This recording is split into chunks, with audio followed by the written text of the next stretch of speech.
As we shake the final COVID cobwebs from us, a new digital landscape is emerging. Throw in shipping and supply chain obstacles, changing customer expectations, and rapidly evolving technology, and the challenges can appear overwhelming. Spanish manufacturers are all too aware that they need to look beyond the next corner if they are to prosper during what has been, to date, a highly disruptive decade. We enjoyed listening to our friends in Valencia and Barcelona as they talked us through how they are preparing for the future. What we see from the market is that the live sound will recover slower than the install.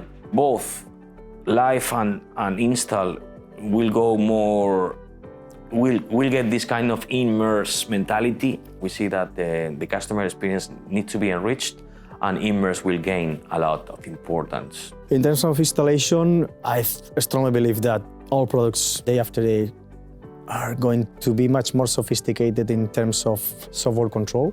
For Pro Audio, meaning Pro Audio, arenas, stadiums, and so on, I would say smaller systems, but capable of delivering higher peaks of SPL. And for touring, it's basically the same. Digital audio distribution, trying to focus the energy where you need it, trying to mitigate the noise pollution in the surrounding areas, and a lot of software control.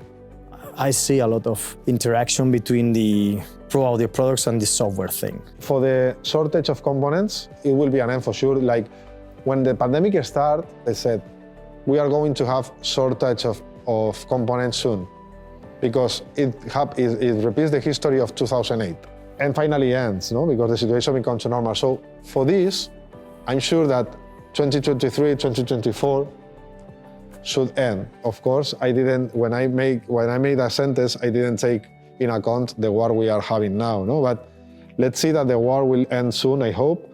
And then, yes, I see an end in one and a half year, most two. The problem is the prices. When the prices rise up, rarely goes down again. First of all, we've been having trouble, obviously, with the container prices. You know, that's affected everything, but pricing has gone up everywhere. You know, shipments all across Europe have gone up.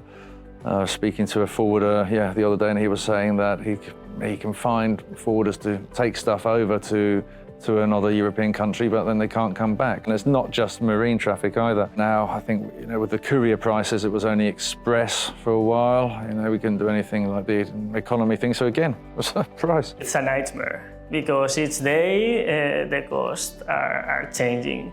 The container cost is increasingly each day, or maybe the fuel or the electricity. Each day we have a new notice, a new news that change our situation. We are a little bit depending on especially these raw materials, which, if I am well informed, some of them have been kind of nationalized by the government of China.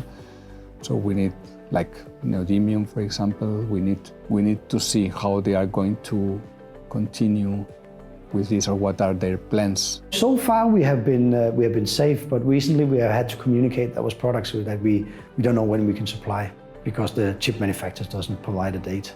But so far we have been good, and finance are not so happy with us because we have quite a lot of stock.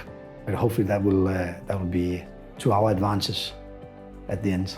What we can do is what is in our reach, and we can act on that. Eclair as a company has learned throughout the history to adapt to every situation, to change everything inside, to adapt to new circumstances. Of course, we won't know when will this end, but we do trust that we will be flexible enough to adapt ourselves to every new situation, every new context that comes.